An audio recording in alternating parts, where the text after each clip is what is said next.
again. Terry. Good afternoon, Jonesboro Rotary. Good to see you all here.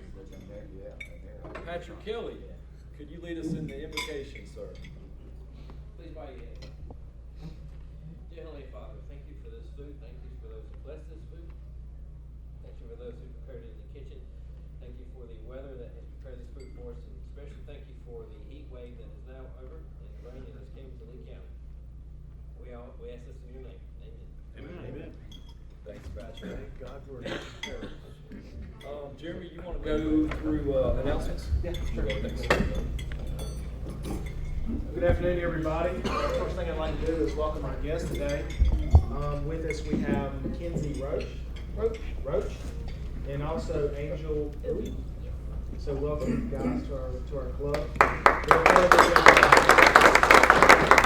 of the 4-H Young Commissioners Club. So glad to have you, and they'll be helping with the presentation today. This time, I think we can go into our program. We've got two outstanding young folks here, Mackenzie and Angel. They are both 4-H members in Lee County 4-H and members of our Young Commissioners Club, which focuses on citizenship and leadership.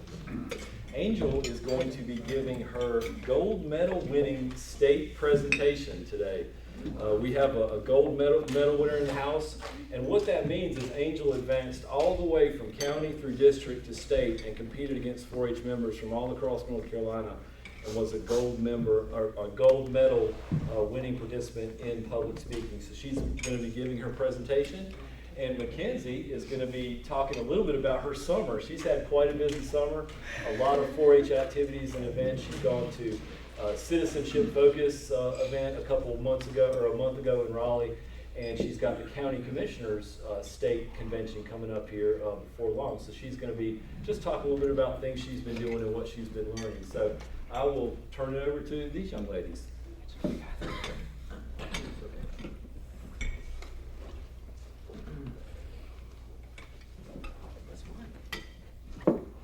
Good morning. I just want to start off by saying thank you to the Jonesboro Rotary for having me and Mackenzie here today. We really appreciate it and the time that you're giving us to speak today. As Dr. Bill said, I'm Angel Uli. I'm from the Lee County Young Commissioners, and I'm 17 years old. So today I will be talking about teen alcoholism. 1 drink, 2 drinks. The red Solo cup overflows with the alcoholic drink. It was a week after my summer vacation in my hometown in the Philippines, and I'm sitting at breakfast with my mom. Out of all the things that I could have thought about that morning, swimming at the beach, talking with my cousins, or even the thrill of flying on an airplane for the very first time. And yet instead, I decided to ask my mom that morning, why did my grandfather die? Of course, she said that he passed away peacefully, and her sisters were there by his side. For 4 years, I was told that my grandfather passed away simply, but I truly didn't get a backstory as to why he died. Maybe it was disease, an accident, or maybe it was something deeper. I didn't get a chance to meet my grandfather because he was an alcoholic. You see, many teens today think that drinking alcohol at a very young age is completely okay. The problem is that then these teens suffer the consequences of becoming addicted to a danger called alcohol. Growing up, my family was known for playing games of chess. My father and I would have a fairly large chessboard in between us, and in the typical game of chess, you would utilize all your little pieces to protect the king piece. Similar to the king piece, we need to protect our teens, kids, as well as adults from this nationwide and even global problem. 3 key points that I would like to address today are 1, why is teen alcoholism awareness so significant? 2, what are the consequences of drinking alcohol? And 3, what are the beneficial results of choosing not to drink alcohol? So first, let me start with why. Teens do not deserve to live in a society where it's often plastered across advertisements, cities, and even social media that drinking alcohol as a teen is acceptable, that it's becoming a social norm, or that it's even a perfect way to fit in. I also believe that spreading awareness about teen alcoholism and learning the impacts is important because I view that the future of our generations and their health is in our hands today. And what are those consequences of drinking alcohol? They're short-term and they're long-term. An example of short-term effects are slower reaction times, coma or death, and even impaired senses like acute vision. Common examples of alcoholic drinks are beer, which have a 3 to 6% alcoholic concentration, while wines typically have 9 to 14%. Blood alcohol concentration, also known as BAC, is used as the measure of intoxication. Each person can have a different metabolism. It can be due to a different liver size or even their different societal and cultural values of that person.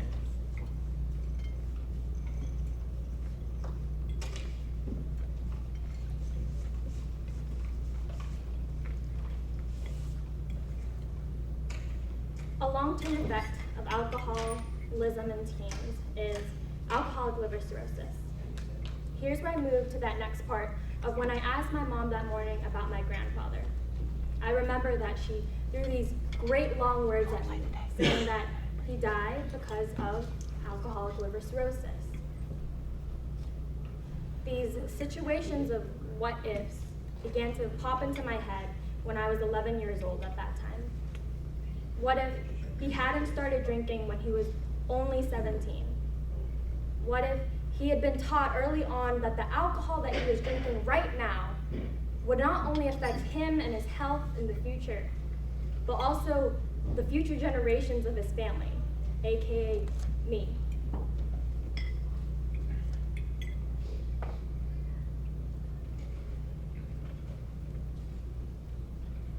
In basic terms, alcoholic liver cirrhosis is when the liver's healthy tissue is replaced with scar tissue.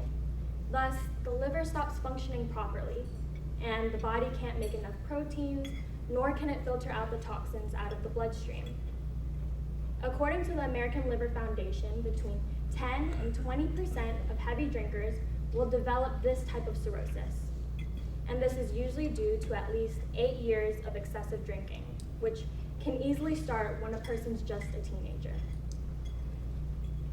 Now, drinking alcohol doesn't just affect the teen drinker.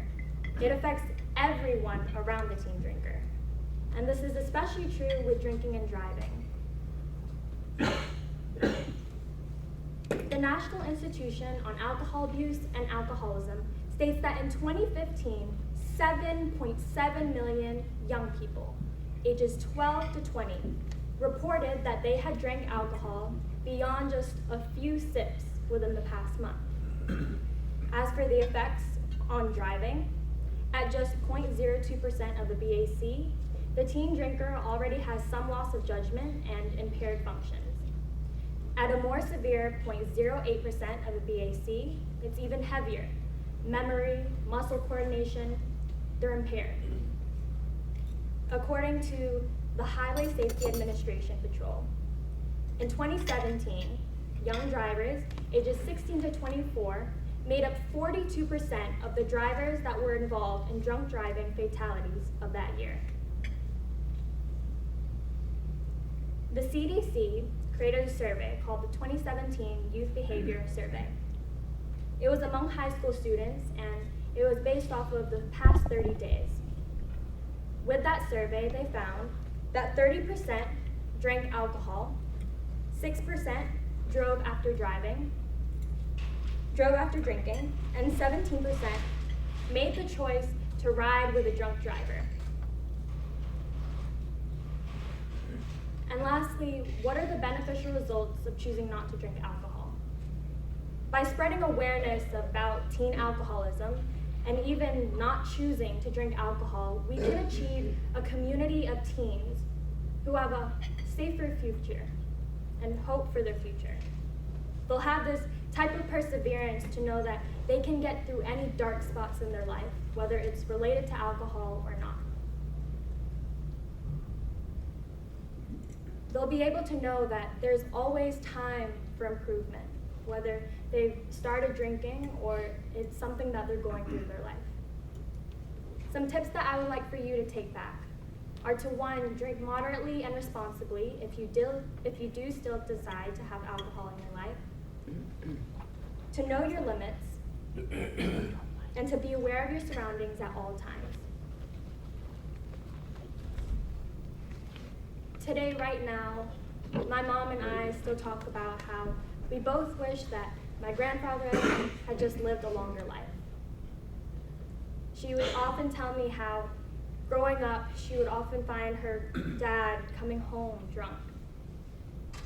But she did tell me how, even though he did drink, he was still known to be a happy, charismatic, and caring husband and father.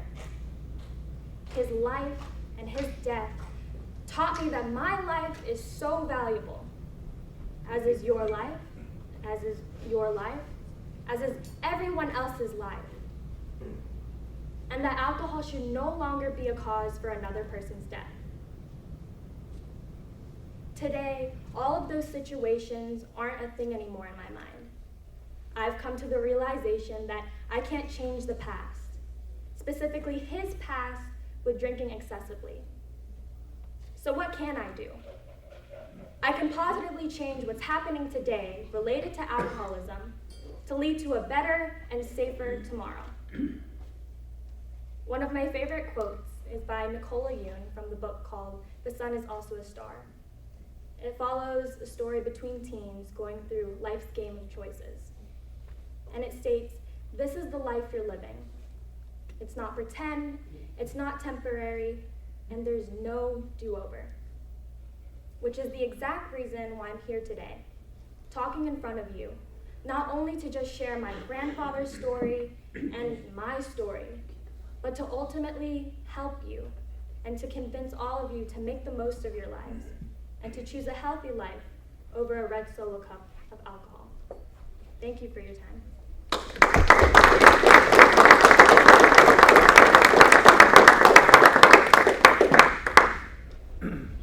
I guess you guys can all pretty good idea of why she's our president. We recently just had our elections for young commissioners, and she is our returning president. She was a president last year as well. Susie Brito is, who I'm sure some of you have seen in the community as well. She's very active as our vice president. And one of our brand new cadets that we just welcomed this year is our secretary, Naomi Perez. And I think it's so great to see the new cadets become part of our club and hold leadership positions. And it's kind of crazy to me that 2 years ago I just joined Young Commissioners. Jamie Gilligan was one of the reasons I joined. I'm not sure if any of you know her. I'm sure Bill remembers her. And she's one of the Lee County greats, in my opinion. She looked at us at the early college where Angel and I both attend, and she said, "The early college does not make you guys special anymore because there's one of them in almost every county. You need to do something to really put yourself away from the pack and really stand out." So I was like, okay, I'll apply, I'll join. What's another feather in my cap of my 7 other clubs that I have going on? And I didn't realize then how important Young Commissioners is. Not only is it a great line on the resume, but I think it's really prepared me for college and career afterwards and having me think of things that I never really thought of. We give a speech at the end of our 2-week program. It's one of the things to really be inducted. And in my speech, I talked about how when I moved here, I thought Sanford was going to be just a stepping stone, maybe a paragraph in the biography of me. And I realized how much more now Sanford is so important, and it's such a wonderful community. Bill mentioned how I was doing everything this summer, and one of the things I did at the Citizenship Focus is I pitched Sanford to almost anybody who would listen and who I managed to trap in a conversation. I talked about how we're booming and buying property now. You see your return on investment in no time, how in 5 years we're going to be the next city, the next it place. And it's really, I truly believe that's true. Citizenship Focus was a 3-day event where we went up to Raleigh and we learned more about our community as a state. And one of the things we did is we talked to our representatives in the General Assembly. So I got to talk to the senator and our House of Representative members, John Sauls and Jim Bergen, and they let us come into the chambers with the red carpeting and the gold doors, and I was absolutely awestruck because of how just monumental it is. Now I'm almost always on Twitter, and I follow a lot more local news now, so I'm always up to date on what is happening in the General Assembly. And if you said General Assembly to me 2 years ago, I probably would have no idea what you're talking about. So I can really thank young commissioners for that. I think being aware of what's going on in your community is so important for young people, so we can have frank discussions like what Angel's presentation is on, which I think all of us, that can touch all of us. I know a lot of the men in my family have passed away because of alcoholism or suffer from it now.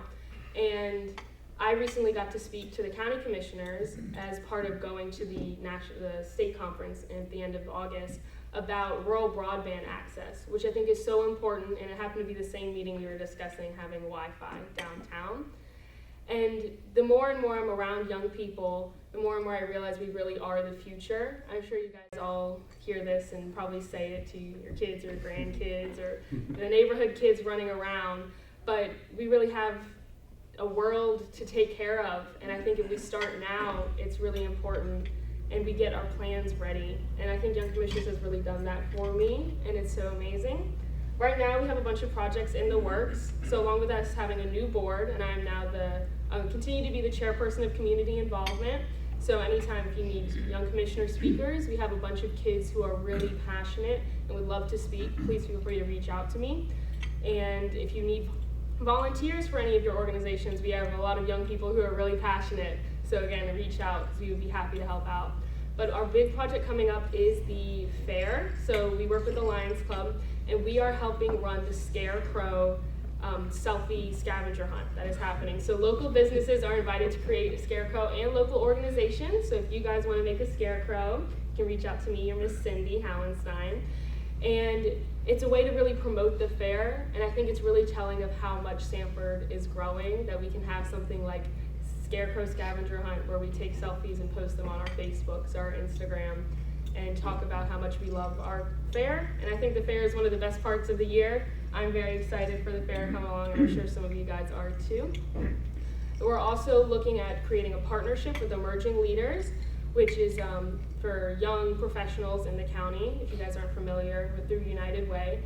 And we're creating a mentorship program, I believe, where we're pairing up young people with these emerging leaders, because there really is a gap. When we go to college, a lot of us, no matter how much we love our city and our town, we want to move to bigger cities. They tend to have better job opportunities, or they tend to have bigger job opportunities when we are growing up. You know, everything in media, you know, you live in a big city, New York City, or even Raleigh or Durham can be so exciting. So this is to bridge the gap and show us young people that Sanford is full of opportunity, because I know a lot of my classmates don't see Sanford and love Sanford as much as I do, and wouldn't give its pitch to the people that they manage to track sitting down next to them. And I'm about to start college applications. Me and Angel both are, and it's been kind of scary, but I really think Young Commissioners is one thing that I'm so immensely proud of and so happy that I joined. Even if it was just for a line item, I think it's become so much more of who I am and who I'm going to be, and hopefully in my community in the future. And now Angel's going to talk about Congress. I was not able to attend Congress this year, but it's one of the biggest 4-H events. All of the North Carolina 4-Hers come together for Congress, and she just got home from it yesterday, I believe, so she is going to talk all about that.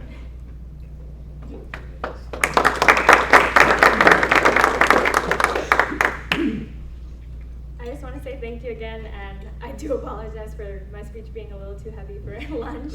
But so 4-H Congress is an event that we hold every year, and it's at NC State University. It was just a great opportunity, and luckily this year we had about 18, and it was one of the largest delegations that was there. And we really went there to proudly represent Lee County, and it was just a really great opportunity for all of us to come together and unite and show them that even though Lee County is sort of small, we still have representation there, and that our young people have what it takes, and we were able to show them what Lee County has to offer. So that's how 4-H Congress went, and I just want to thank you again for letting me and Mackenzie stand up here today to talk to all of you.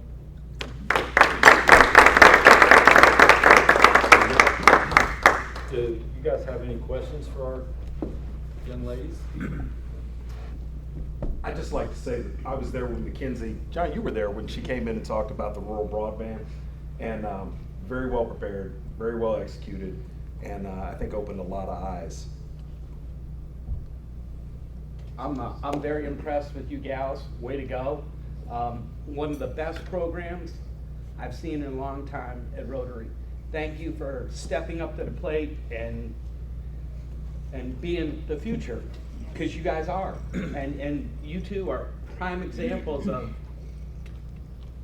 a vision that is going to happen for you guys. You've got it. Very proud of you guys. Good talking and very, very professional skills. Yes.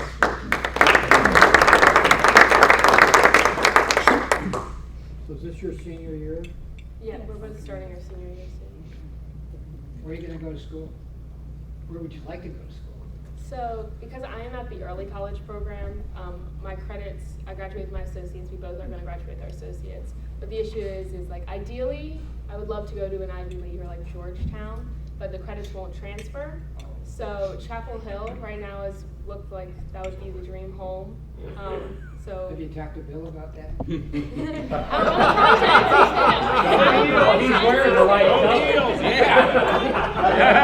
I am applying to NC State. I'm getting him to write my recommendation letter for the Park Scholars too, so I know where my connections are. And that's similar with me. I want to go into nursing, into the medical field, so UC Chapel Hill is one of my top ones, along with East Carolina University. Well, all wonderful schools, ladies, and I will be glad to support you and write letters of recommendation even to that school down in I'm sure my one Carolina blue shirt, I wore it today. John pointed out, thank you, John. I appreciate Good job, John. But again, ladies, thank you for being with us today. Hopefully y'all got a glimpse of just how much talent we have here in Lee County through our 4-H program. Now, I promise all of our programs will not be 4-H related, but these young ladies I thought are just so outstanding. And I feel like it's great to see the positive things young people are doing in our community. You know, so many times we hear negative things, and you ladies just have such a bright future. And I think it's awesome that you're excited about Sanford and Lee County, and there are some amazing things happening in our community, and it's great to see young people starting to think about coming back, because that's been an issue for some time where we lose those young folks and they don't come back. So we may have some future Jonesboro Rotarians here in our membership drive. Just real quick before I close, you heard them talk about the Young Commissioners 4-H Club. That is one of 8 4-H clubs that we have in the community. Focuses on public speaking, leadership, citizenship, and government.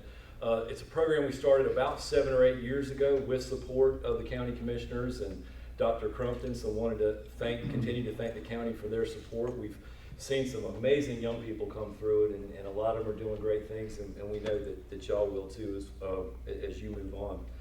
I think that's about all we had. Oh, a couple other items.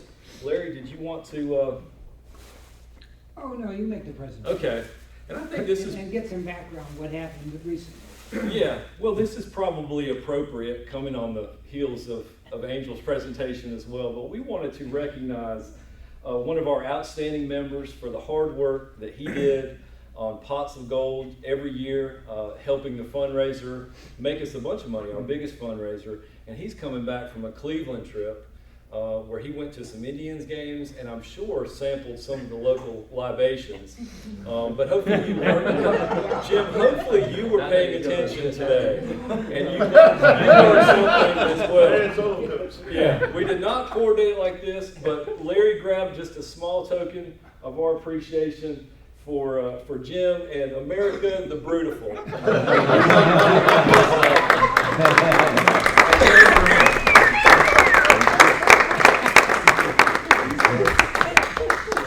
Yes, yeah. Bill, ask him how many he's up to date now. What's the latest date? The latest Cover your ears, number. ladies. Cover your ears. The latest number. What's our latest one, Jim? It's just like being a connoisseur. I don't know, I have to look. I don't wanna lie. The official Is scoreboard. it the truth? That's the requirement. Is it the Angel, truth? you get to talk to him afterwards. Yeah, I'm gonna have a session with Angel. On his phone. 2442. Okay. But merely taste, right? Merely tasting. Samples. Samples, Just samples, just samples, yes, just samples. Well done, Jim, and Jim, thank you again for all your work on Pots of Gold and that small token of appreciation. One more thing, y'all, I did want to apologize. Past President Morris has not passed his joke book along, so that's why I haven't been sharing any of his humor. I'll be sure to get it in the coming weeks and bring that back, because I know how much everybody's missing those jokes. No, John, okay. All right. At this time, Van, we ready to do Pots of Gold? Yeah, today I mean, we're are ready to do 50-50?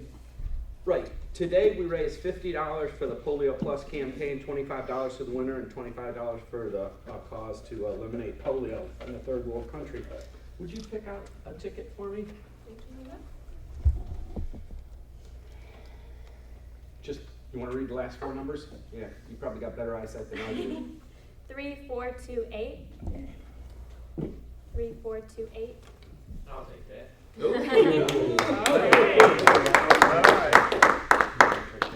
Keep up the good work. Mix that bucket on over there. Thank you. Last tickets for you. All right. Congratulations, Mr. Patrick. Hey, it is 1 o'clock. Yeah, right on time. If you could lead us in our four-way test and pledge allegiance, sir. Four-way test is the things we think, say, or do. First, Is it truth? Is it fair to all concerned? Will it build goodwill and better friendships? Will it be beneficial to all concerned? I pledge allegiance to the flag of the United States of America and to the republic for which it stands, one nation under God, indivisible, with liberty and justice for all. Quickly.